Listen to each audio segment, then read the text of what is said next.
Es un tema muy frecuente. Recordemos que las arritmias es cualquier alteración del ritmo cardíaco normal.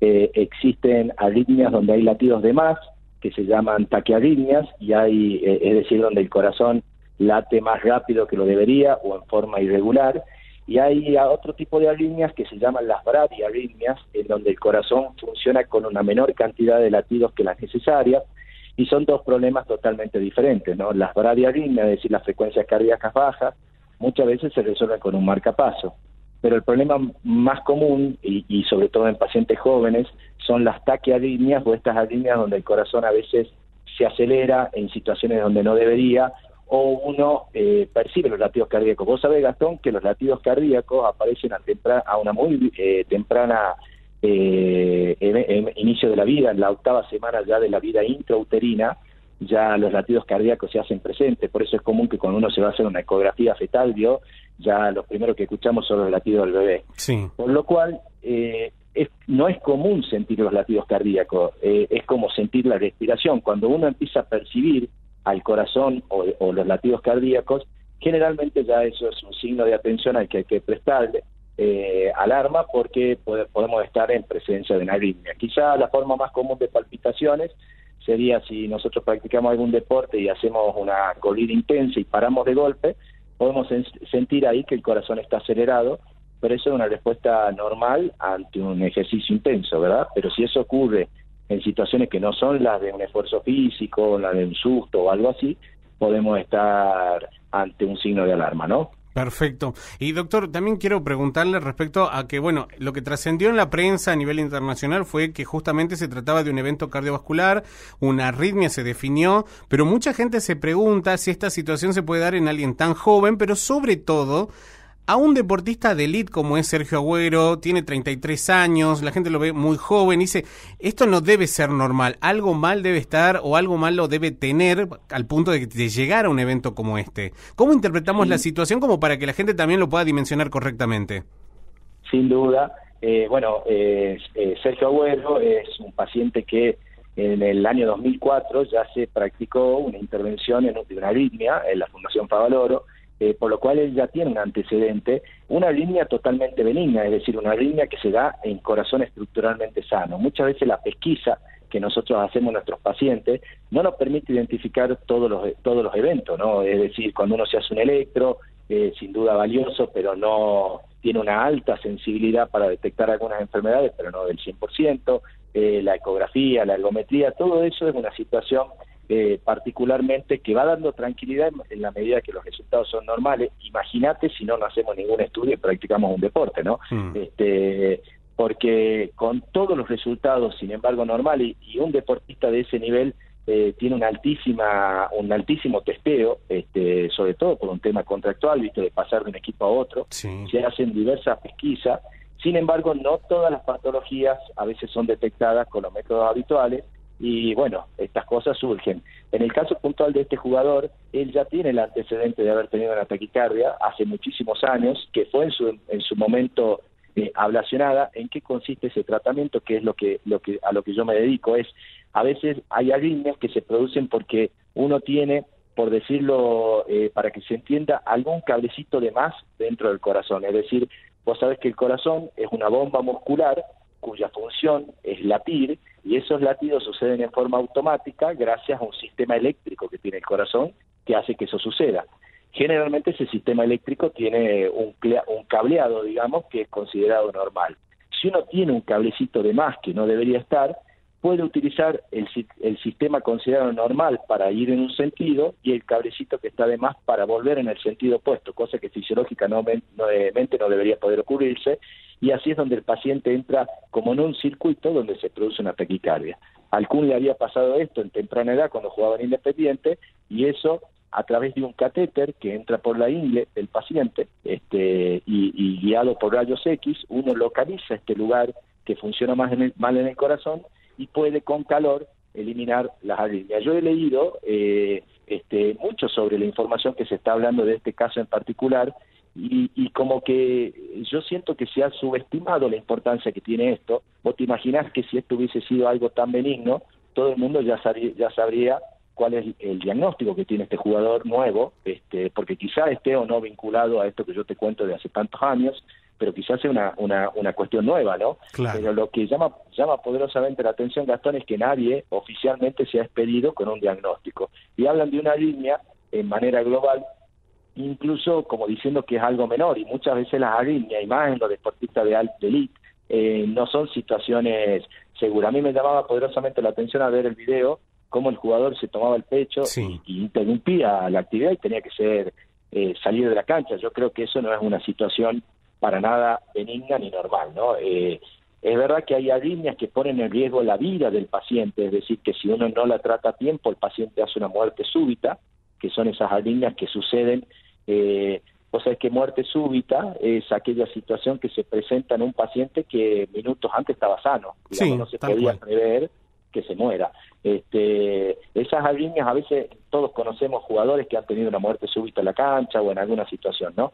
Pero no son las arritmias más frecuentes de ver. La mayoría de las arritmias que vemos son estas arritmias que se dan en corazón sano, que son que condicionan mucho la calidad de vida y sin duda a veces impiden que nuestros jugadores puedan competir, pero que no tienen un impacto como el que produce una muerte súbita, ¿no, Gastón? Sí, por supuesto. Y obviamente que cualquier persona dice, bueno, esto será un caso atípico, pero sin embargo en el ámbito del deporte hablar de arritmias es mucho, viene siendo bastante frecuente, digamos, no es algo que pase cotidianamente, pero no es algo que escuchamos por primera vez en un deportista de este nivel, sino que ya hubo otros eventos en otros jugadores de otros deportes, inclusive en otras especialidades, donde también se presentaron situaciones. O sea, quiere decir que esto nadie esté exento de padecer una arritmia y por ende lo que significa el impacto en su salud, en su vida cotidiana.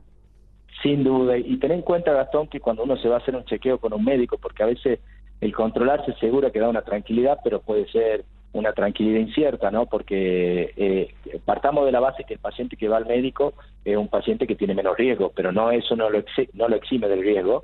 El deporte en particular tiene la situación extra de que hay competencia, por lo cual una persona está compitiendo y se presenta un escenario que quizá no puede ser simulado en un estudio, por ejemplo, en una ergometría en el consultorio. La persona que está compitiendo por ahí tiene un nivel de adrenalina mayor porque se juegan otras cosas en ese evento, que puede dar una situación que no es reproducible en la consulta, ¿no? Entonces, acá lo más importante no solo es chequearse, sino también tomar conciencia y que cuando uno tenga algún síntoma, consulte, porque hoy por hoy tenemos muchas formas, de acuerdo sin duda en un deportista de alto rendimiento, no hay que escatimar en llegar al diagnóstico, es decir, si hay algo que preocupa, hay que usar todos los recursos. Vos sabés que, como yo te contaba, que con un catéter se puede ir a eliminar el sustrato que producen estas arritmias, es decir, curar al paciente. Sin duda los fármacos tienen un lugar, pero si uno no tiene hecho un diagnóstico y empieza a tomar pastillas por algo que no tiene diagnosticado, es complejo, ¿viste? Si uno ya tiene el diagnóstico, la decisión es más fácil de ver qué hacer.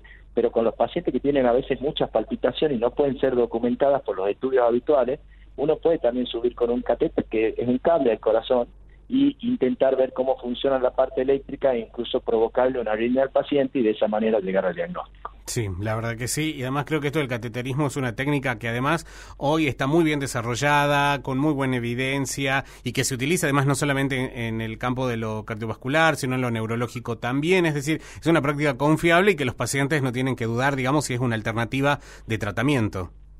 Por supuesto, Gastón, y vale la pena aclarar que el corazón tiene una parte vascular que vendría a ser, por decirlo en forma vulgar, la cañería del corazón, que es la que irriga el músculo cardíaco y que cuando se tapa produce un infarto. Y por otro lado tiene el cableado, que es la parte eléctrica, que es la que habitualmente se asocia a arritmias en corazones sanos, ¿no? Sí. Conocemos que un paciente que tiene un infarto puede tener una arritmia grave, sin duda, pero eso lo que se trata en ese caso es su patología isquémica, digamos, la obstrucción vascular. En el caso de las arritmias, muchas veces son pacientes que no tienen una enfermedad vascular asociada, sino que tienen un problema primario eléctrico en el corazón. Y doctor, usted en un principio, cuando referíamos al Kun Agüero, usted mencionaba, ¿no? Es un deportista que se monitorea su salud diariamente, no hay nada que se escape, porque por distintos motivos, porque su cuerpo depende, digamos, de su cuerpo depende su actividad. Pero ¿qué pasa con los deportistas aficionados? Digamos, el que juega al fútbol el sábado, en los profesionales, en los veteranos, el que se junta con los amigos ocasionalmente durante la semana. ¿Qué controles debería hacerse como para poder reducir las posibilidades de pasar por una situación, o por lo menos de tener muy bien detallado su estado de salud, como para que en el momento en el que pase el médico pueda saber qué había sucedido antes? Sin duda, acá seguramente hay dos grandes grupos de pacientes, digamos, ¿no? Lo que se puede hacer es aquellos que no tienen antecedentes cardiovasculares y, por supuesto, alguien que ya conoce que puede tener una enfermedad preexistente.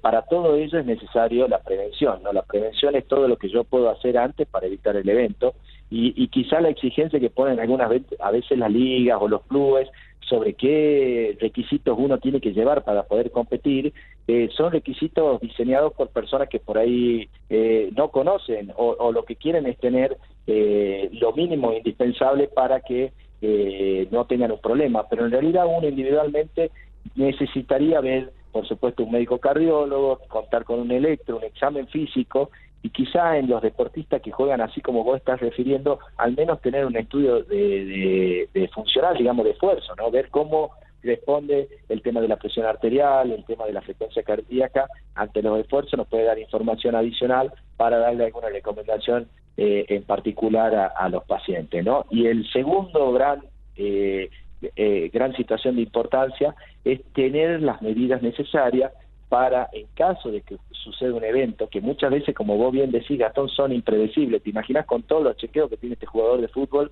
que le suceda una cosa así jugando un partido. Es indispensable tener las medidas necesarias para poder tratar a estos pacientes, por lo menos en la urgencia inmediata, ¿no? Hasta llegar al nivel hospitalario o al nivel del sanatorio. Por lo cual yo creo que donde hay que ahondar esfuerzos es en tener médicos ahí, asistentes, con un electrocardiograma, con un desfibrilador, para que si el problema aparece, por lo menos tengamos la medida para tratar al paciente y evitar un mal mayor, ¿no? Sí, por supuesto, ¿no? Pero en el caso como esto es algo tan impredecible para quien observa la situación, ¿no? Porque nada, así como lo tenemos, al Kun Agüero que en pleno partido hace parar todo, marcando que le dolía el pecho, eso también ha pasado muchas veces en la vía pública, en el lugar del trabajo. Entonces, al resto de la gente, ¿qué recomendación le damos si observa que alguien pasa una situación similar, se agarra el pecho, dice que le duele? ¿Cómo ayudo, cómo colaboro, además de llamar por teléfono al sistema de emergencia? Sí, ese es el digamos, lo más importante es, en primer lugar, llamar al servicio de emergencia, después llevar a ese paciente a un lugar seguro, ¿viste? Porque a veces esto sucede cruzando la calle o en algún lugar de riesgo para el paciente, es decir, ponerlo en un lugar seguro y empezar a ver si el paciente está respirando, si el paciente por lo menos su corazón late, y generalmente no hay que hacer demasiado, sino tratar de minimizar los tiempos hasta a la llegada del servicio de emergencia. Vos sabés que existe algunos dispositivos que se están poniendo en la vía pública, que son los llamados DEA, que son desfibriladores externos, que son como chalecos, vienen de diferentes formas, son muy importantes de tener en sitios específicos porque de alguna manera ponen zonas cardioprotegidas, donde uno sin una gran preparación puede poner estos chalecos en alguien que está con arritmia, y acá estamos hablando de las potencialmente mortales, ¿no? Porque, por supuesto, en este caso el Kun Agüero quizá no tiene sentido ni hacer reanimación cardiopulmonar, ni poner un DEA, porque la arritmia que él tenía no comprometía su vida, sí poder seguir jugando o los síntomas que lo producían, ¿no?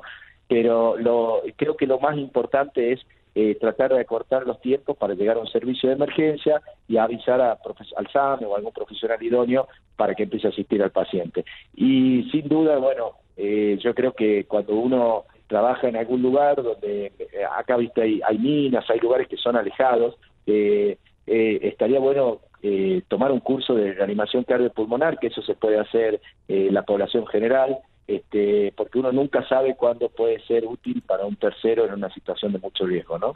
Sí, por supuesto, ¿no? Y además, doctor, bueno, lo importante es saber de que además la cardiología se ha subespecializado en esta área, ¿no? Como cuando nosotros lo presentamos a usted, es un profesional que hoy se dedica específicamente a este tipo de pacientes, es decir, digamos, es un tema muy importante y que la cardiología ha buscado por darle una respuesta. Sin duda, y esto ha tenido muchísimo crecimiento desde el año 2000, esto tiene un componente de la parte tecnológica muy alto, porque hoy por hoy tenemos un gran avance en lo que es la bioingeniería.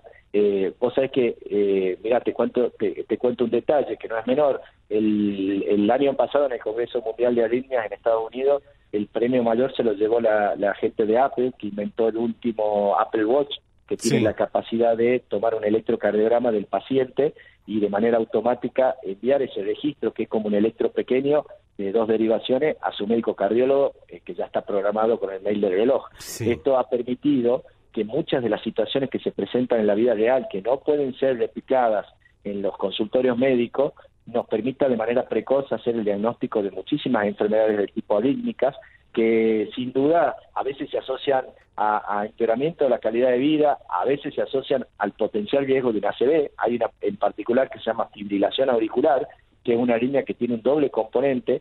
Uno es el riesgo de que, como la aurícula late tan rápido que no se contrae, puede formar coágulos en el corazón, y cuando la arritmia pasa, desprender un pedacito de ese coágulo y hacer un accidente cerebrovascular. Por lo cual esos pacientes deben estar anticoagulados una vez hecho el diagnóstico. Pero por otro lado, arritmias también tan peligrosas como las taquicardias ventriculares, que muchas veces se dan en corazones sanos y que pueden poner en riesgo la vida de los pacientes.